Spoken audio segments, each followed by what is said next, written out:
You thought you would recognize the collapse when it came.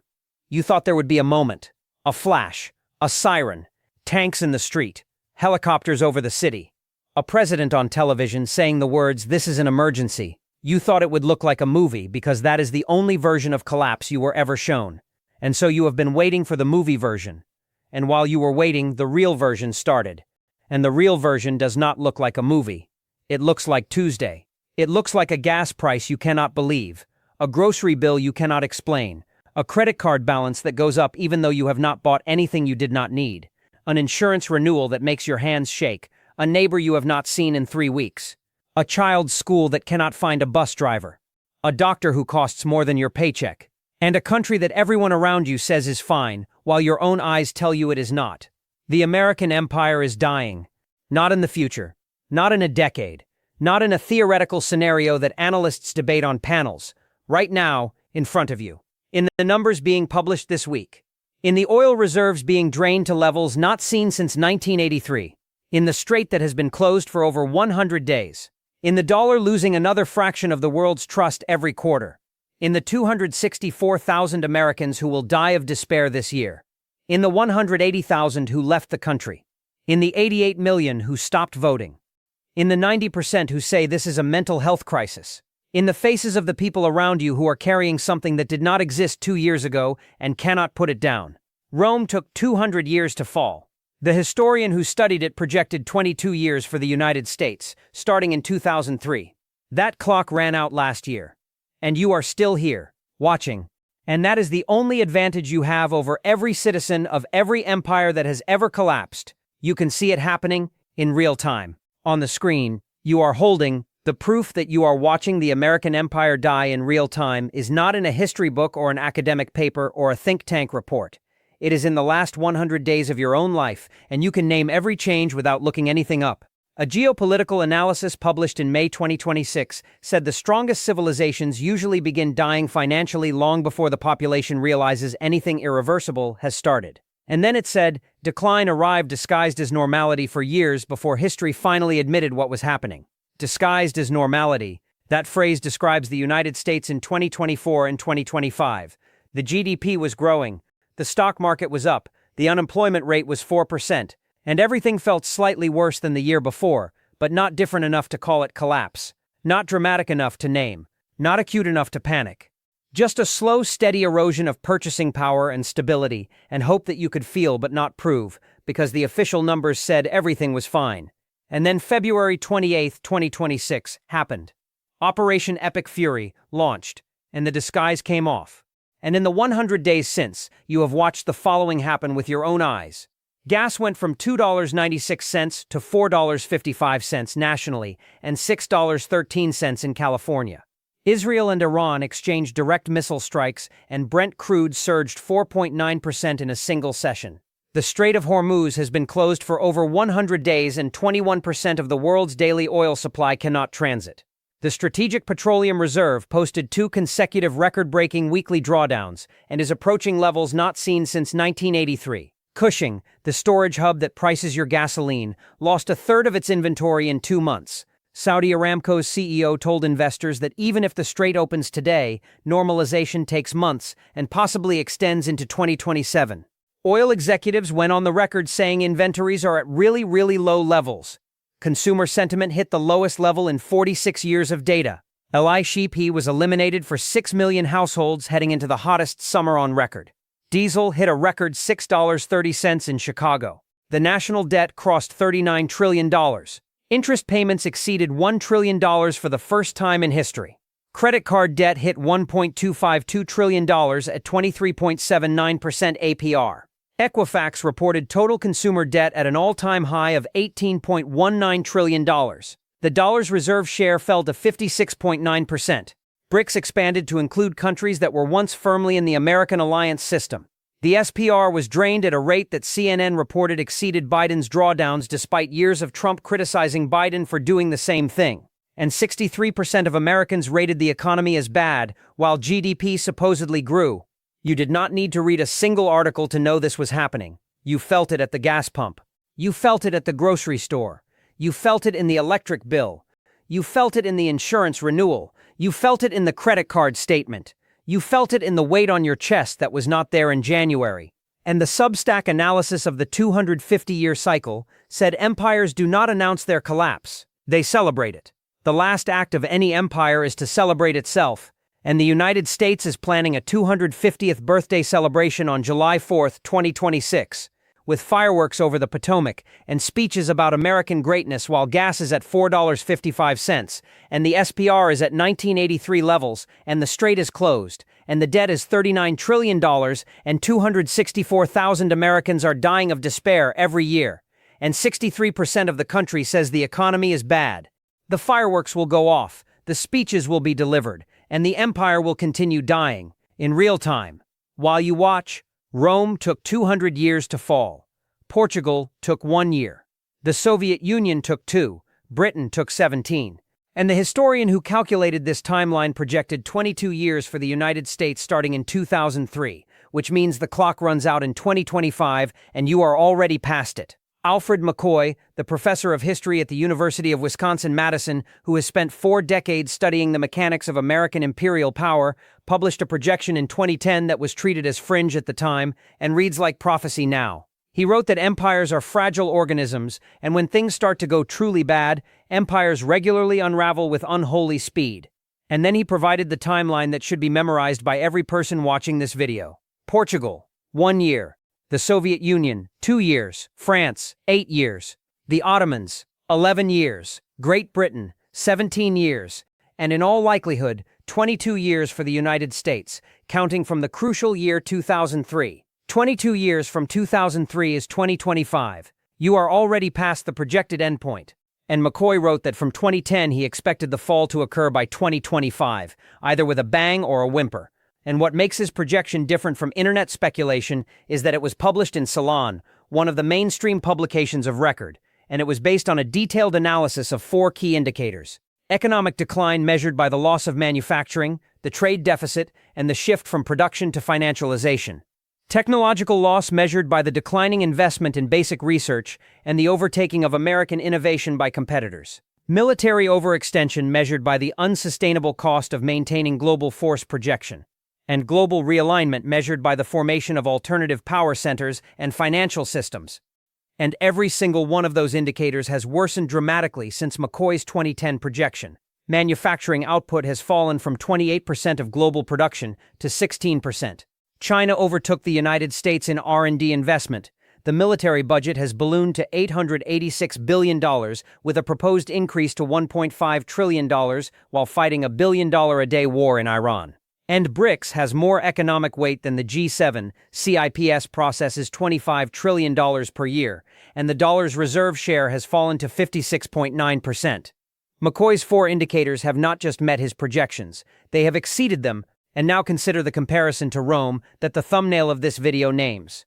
Rome's decline from undisputed dominance to the fall of the Western Empire took approximately 200 years if you measure from the crisis of the 3rd century in 235 AD to the deposition of Romulus Augustulus in 476 AD. 200 years, during which the currency was debased, the military was overextended, the borders were unstable, the productive economy was replaced by importation and taxation, the social fabric frayed, the political system became dysfunctional, and the population lost faith in the institutions that held the empire together. Every single one of those symptoms is present in the United States today. But Rome had 200 years because the speed of economic and informational transmission in the ancient world was measured in weeks and months. Decisions took months to implement. Consequences took years to propagate. Financial systems moved at the speed of a rider on horseback. The United States does not have that luxury. Financial markets transmit shocks in milliseconds. Information reaches 330 million people in seconds. Supply chain disruptions propagate in days. Currency crises unfold in weeks. And the interconnectedness of the global system means that a disruption in the Strait of Hormuz affects your gas price within 48 hours, your grocery bill within 90 days, and your employment within 6 months. Rome took 200 years because Rome moved at the speed of Rome. The American empire is falling at the speed of the 21st century. The same pattern, the same symptoms, the same trajectory, compressed by a factor of 10 or 20 or 50, because every system that transmits the decline operates at a speed that did not exist when any previous empire fell. McCoy said 22 years from 2003. That was 2025. It is now 2026, and the question is no longer whether the projection was accurate. The question is how far past the endpoint you are and how much of the unraveling you have already witnessed without recognizing it for what it was. The answer, based on the last 100 days, is that you have witnessed more imperial decline in one season than Rome experienced in a generation. And you are watching it happen, right now, in real time, on a screen that Rome could not have imagined. The financial foundation of the empire is cracking open in front of you right now this month, and the numbers being published this week are the kind of numbers that historians circle in red when they write the chapter about how it ended. Bloomberg's Javier Blas, one of the most respected energy journalists in the world, reported 3 weeks ago that U.S. total crude inventories fell approximately 17.8 million barrels in a single week. That is the largest weekly decline since the data series began in 1982. 44 years of records, broken in 1 week, and Bloomberg's Joe Weisenthal confirmed that the Strategic Petroleum Reserve posted its largest 1-week drawdown in history on both an absolute and percentage basis. 9.92 million barrels in 7 days, on top of 8.6 million the week before. 2 consecutive records, back-to-back. And the SPR has been cut from 726.6 million barrels at its peak in 2009 to approximately 357 million barrels, roughly half, with 58 million barrels drained since the Iran war began on February 28 alone.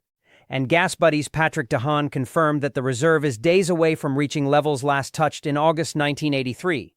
The emergency reserve that Congress created after the 1973 OPEC embargo to protect the American economy from exactly this scenario is being consumed at a pace that will exhaust it if the drawdown rate continues through the summer. And Fortune published a headline 1 week ago that should have triggered emergency committee hearings in Congress. Oil bosses warn prices will soar in a matter of weeks as inventories near unprecedented lows. And a senior oil executive described the inventory situation using the words really, really low levels. And the Cushing storage hub in Oklahoma, the physical location where the price of American crude oil is determined, has lost a third of its inventory in approximately 60 days, from 33 million barrels to 24.5 million. The operational minimum, the point below which pumps lose suction, and the pricing mechanism that underlies the entire American oil futures market begins to malfunction, is approximately 20 million barrels. That is 4.5 million barrels of usable inventory remaining, weeks away, not months. And the national debt hit $39 trillion.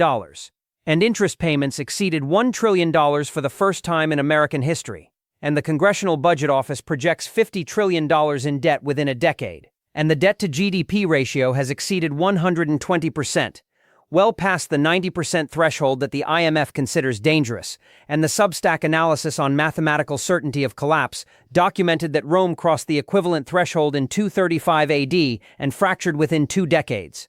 And the dollar's reserve share is at 56.9% and falling, and central banks are buying gold at record pace because gold is the one asset that cannot be sanctioned, frozen, or confiscated by the United States Treasury. And total consumer debt hit an all-time record of $18.19 trillion, according to Equifax, driven by subprime borrowers opening new cards and carrying higher balances because they have no other way to survive between paychecks.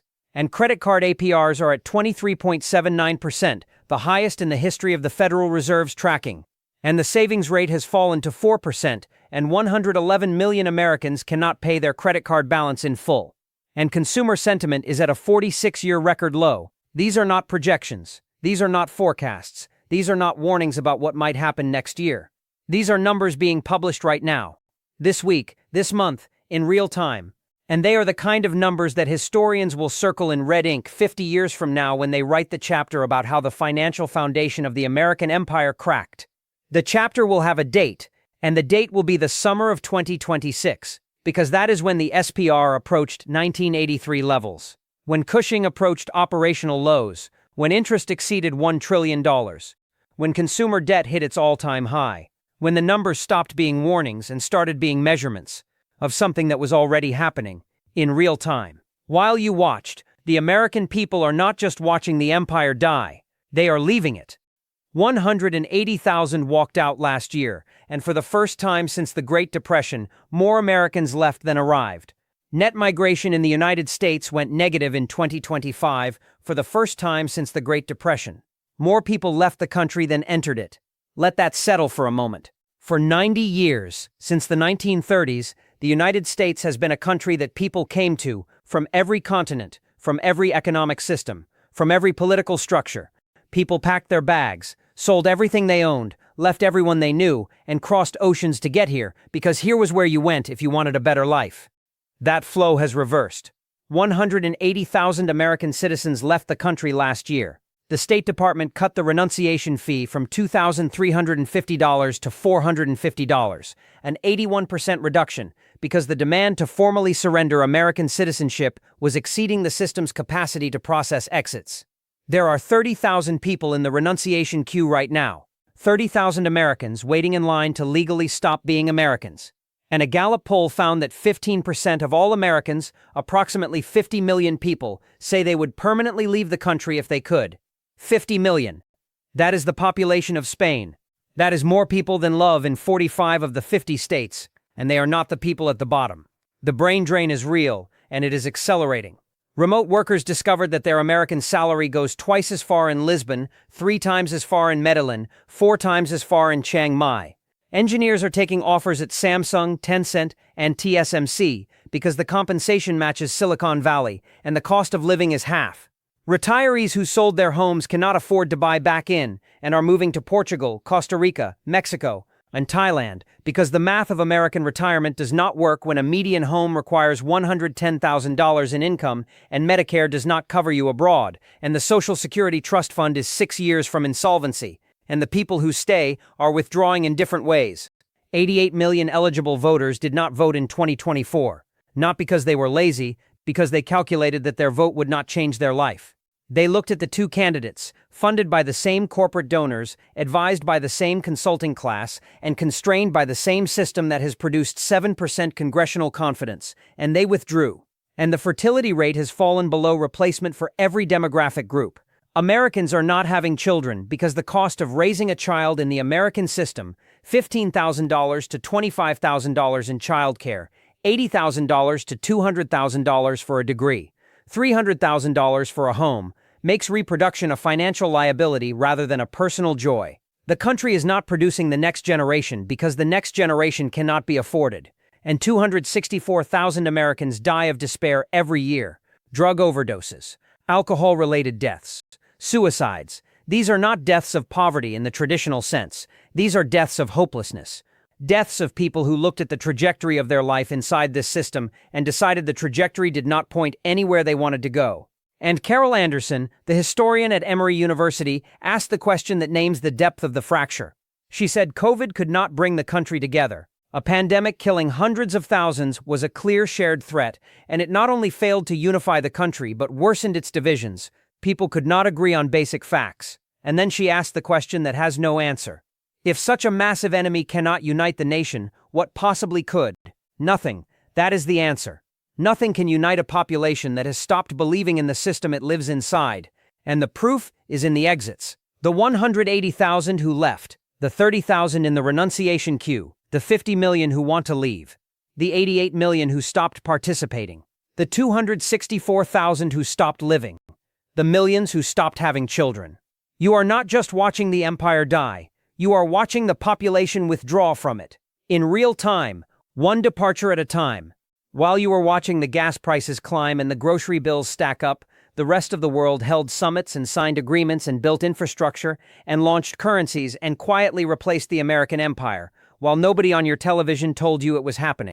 In the last 12 months, while the American public was focused on gas prices and grocery bills and the Iran war and the election and the debt ceiling and the insurance renewal and the credit card statement, the rest of the world was building the post-American global order. And they were doing it in the open, in scheduled summits, with published communiques, on camera, and the American media treated it as a foreign affairs sidebar while it was actually the most consequential geopolitical restructuring since Bretton Woods in 1944. The BRICS bloc expanded to include Egypt, Ethiopia, Indonesia, Iran, and the UAE, in addition to the founding members Brazil, Russia, India, China, and South Africa. The bloc now encompasses approximately 45% of the world's population and over 35% of global GDP, measured in purchasing power parity.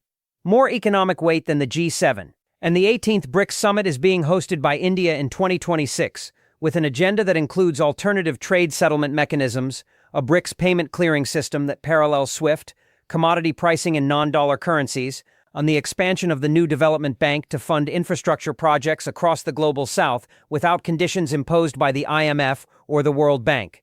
That is not a discussion group. That is the architectural blueprint for a global financial system that does not require the dollar, does not obey American sanctions, and does not depend on American goodwill. And China's cross-border interbank payment system, CIPS, now processes approximately $25 trillion per year. That is more than the GDP of the United States flowing through a system that Washington does not control. And Saudi Arabia, the country whose 1974 agreement with Henry Kissinger to price oil exclusively in dollars created the petrodollar system that has been the backbone of American financial supremacy for 50 years, is now selling oil to China in yuan. That single transaction, replicated across multiple cargoes in multiple months, represents the most significant fracture in the petrodollar architecture since its creation. And the Shanghai Cooperation Organization, which includes China, Russia, India, Pakistan, Kazakhstan, Kyrgyzstan, Tajikistan, and Uzbekistan, with Iran as a full member since 2023, conducted joint military exercises in 2025 that were the largest non-NATO multilateral exercises in history. And the African Union was admitted to the G20 as a permanent member, giving the 55 nations of Africa a collective seat at the table of global economic governance for the first time. And BRICS immediately moved to align the AU's development agenda with BRICS financing rather than Western-conditioned lending. And the Belt and Road Initiative, which has invested over $1 trillion in infrastructure projects across Asia, Africa, the Middle East, Latin America, and Europe, has created a network of roads, railways, ports, and digital infrastructure that physically connects more than half the world's population to Chinese-anchored trade corridors that bypass American-controlled logistics. And the European Council on Foreign Relations documented that BRICS plus countries conducted joint naval drills off South Africa under Chinese leadership 3 days after the United States intervened in Venezuela. 9 countries, 3 billion people. Coordinated military exercises in direct response to an American military action. That is not a trade partnership. That is an alliance signaling capacity. And all of this happened while you were standing at the gas pump, while you were opening the insurance envelope, while you were doing the math on whether to fill the tank or stop at $40, while you were scrolling past the headlines because they were about foreign summits and trade agreements that seemed abstract and irrelevant. They were not abstract. They were the world building your replacement. In real time, on camera, with published documents. And the American media did not tell you, because the American media does not know how to tell you that the world is moving on, that the system you live inside is being bypassed, that the empire you were born into is being replaced by architecture that was designed, built, and activated while you were watching cable news argue about things that will not matter in 5 years. The replacement is not coming. The replacement is here, and you are watching it happen, right now, in the same real time that you are watching the empire die. The war you are watching on your phone right now is not a strategic operation. It is the death rattle of an empire that can no longer tell the difference between projecting strength and hemorrhaging to death in front of the entire world. Jacob N. published an interview in March 2026 in which the analyst said plainly that we are living in the imperial end times. And then he described the Iran war not as a strategic military operation, but as the imperial boomerang now hitting the domestic front. The boomerang, the weapon you threw outward that is now coming back and striking you in the face. And that metaphor is exact. Operation Epic Fury was launched on February 28, 2026, to project American power into the Persian Gulf, neutralize Iran's nuclear program, and reassert dominance over the most important energy transit choke point on Earth. That was the intent. What actually happened was that the war closed the Strait of Hormuz, which carries 21% of the world's daily oil supply, and the closure spiked Brent crude from $67 to $138 at its peak and to $97.67 after direct Israel-Iran missile strikes this week. And the spike raised gas from $2.96 to $4.55 nationally and $6.13 in California.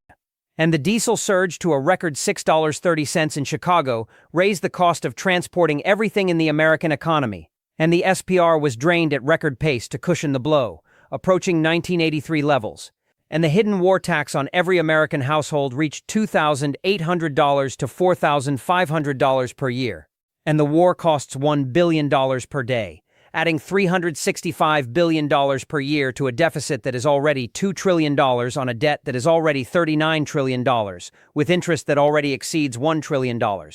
And the war accelerated de-dollarization because every sanctioned country built alternatives faster. And the Allies hedged because the war demonstrated that American military action can destabilize the global energy supply. And the military cannot recruit because 77% of young Americans are ineligible, and the ones who are eligible are not volunteering to fight a war that most of them cannot locate on a map for an objective that has not been explained to them in any coherent way. And you are watching all of this on your phone, in real time.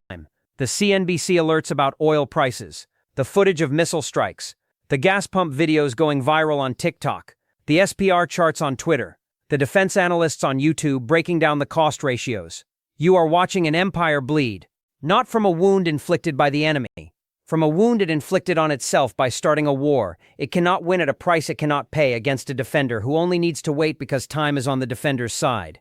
And the Asia Times analysis from May said it with surgical clarity. Great powers rarely collapse from a single defeat. They decline by confusing military capacity with strategic wisdom. The United States confused the ability to launch a war with the wisdom to know that launching it was the thing that would accelerate every dimension of the decline it was supposed to reverse. The war is not saving the empire. The war is the live-streamed footage of the empire bleeding out. And you can refresh the page and watch the numbers change in real time.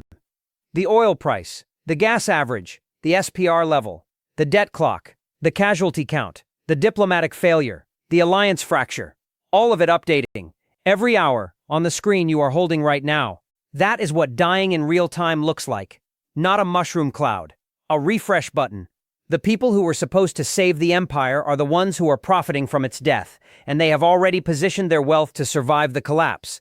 They are accelerating. In every empire that has ever collapsed, the people at the top saw it coming before the people at the bottom and positioned themselves to profit from the transition. The Roman senators who saw the collapse approaching acquired rural estates that could function as self-sustaining economic units outside the imperial system. The Spanish aristocrats who saw the bankruptcies coming moved their wealth into foreign banks and real estate in the Netherlands and Italy. The Soviet nomenklatura who saw the dissolution approaching positioned themselves to acquire state assets at pennies on the dollar in the privatization auctions that followed. And the American elite in 2026 are doing the same thing, in the open, in real time. While you watch, the billionaire class has been buying farmland at an unprecedented rate. Bill Gates is now the largest private farmland owner in the United States, with approximately 270,000 acres across 19 states. Jeff Bezos, Ted Turner, and John Malone are among the largest landowners in the country. Farmland does not lose value during a currency crisis because food does not lose demand. Farmland produces the one asset that every human requires, regardless of what happens to the stock market or the dollar or the debt ceiling.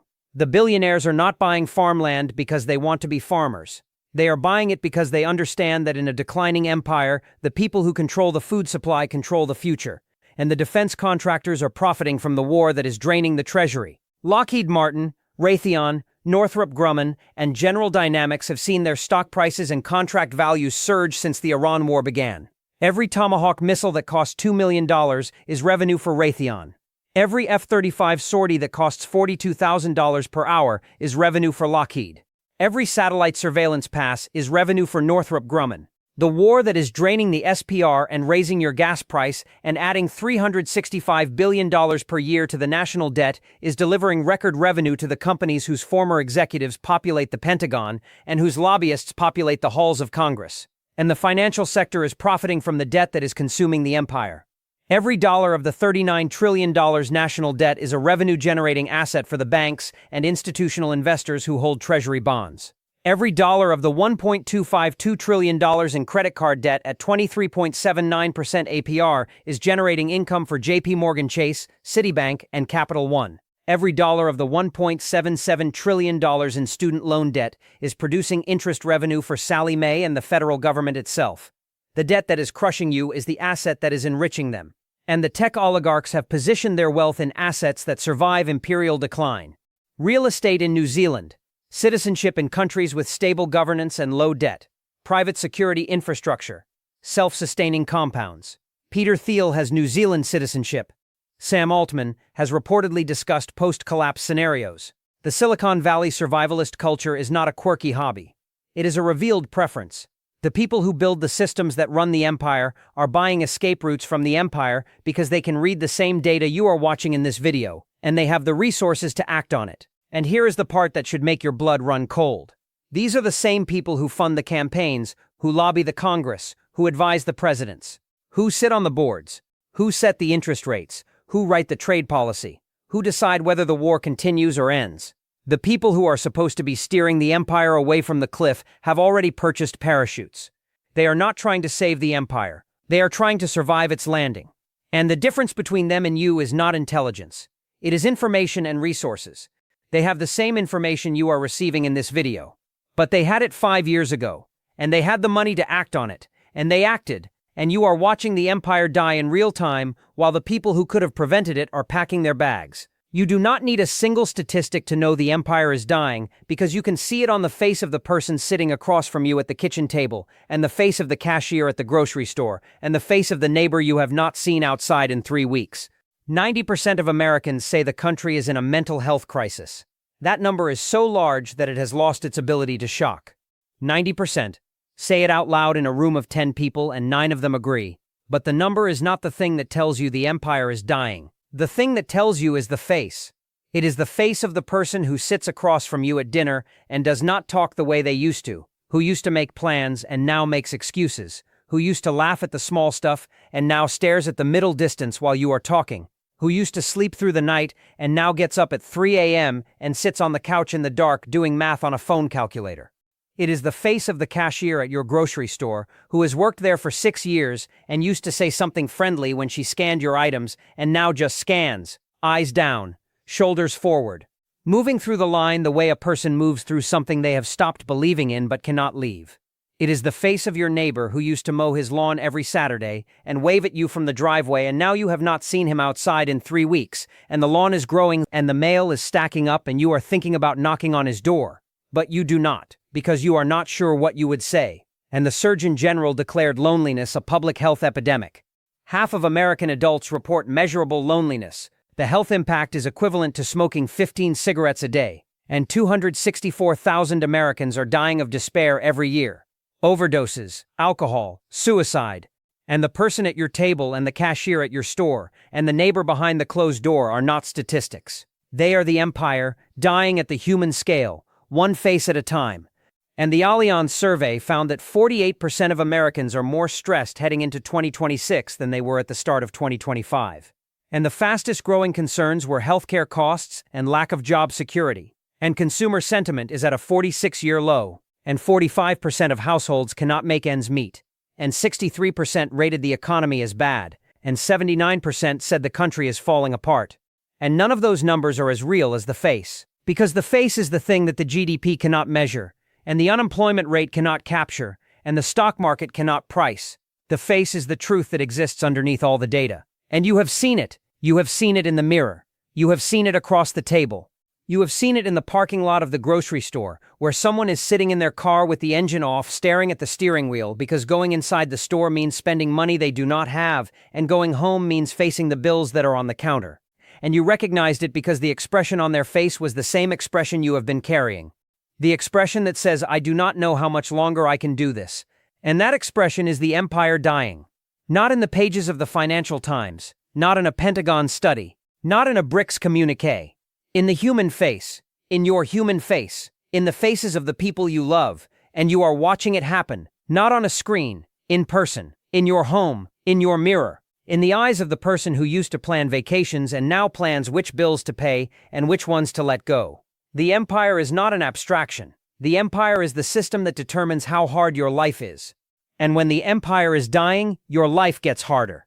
And the faces around you show it, and you can see it, right now, in real time.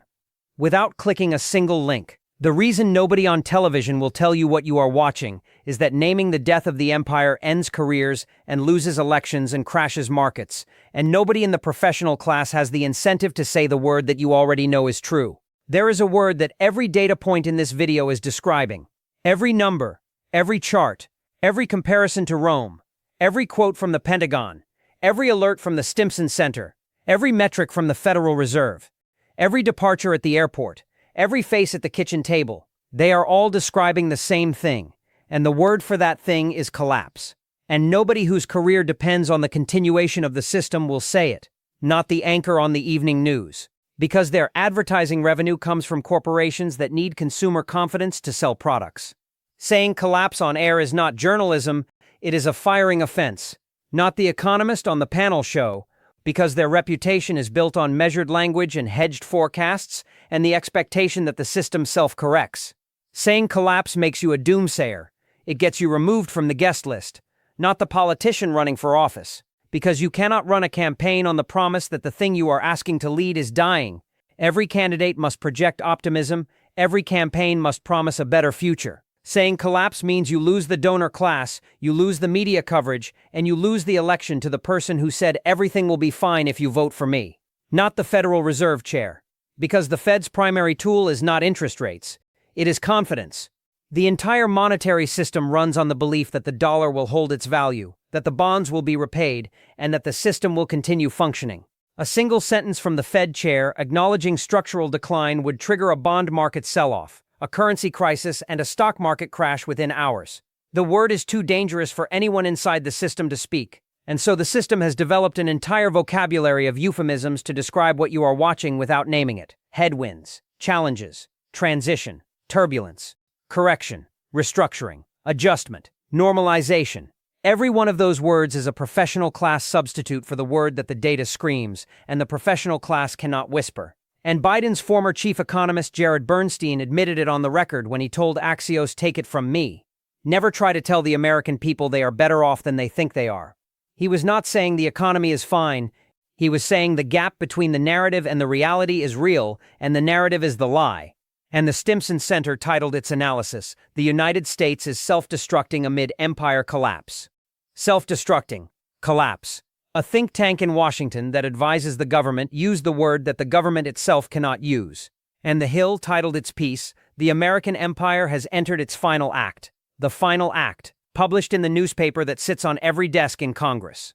And nobody in Congress responded because responding would require acknowledging the premise. And acknowledging the premise means acknowledging the collapse. And acknowledging the collapse ends the career of anyone who does it, because the system rewards denial and punishes honesty. And that is why you are watching this on YouTube instead of hearing it on CNN. Not because this channel has better information than CNN. CNN has an army of correspondents and researchers and editors with access to the same data and the same sources and the same analysts. The difference is not information. The difference is incentive. This channel has no advertisers to protect, no access to lose, no donors to satisfy, no election to win, and no career inside the system that speaking the truth would end. And the word that every data point in this video has been spelling out, letter by letter, number by number, face by face, is the word that no professional inside the system can afford to say. Collapse. The empire is collapsing.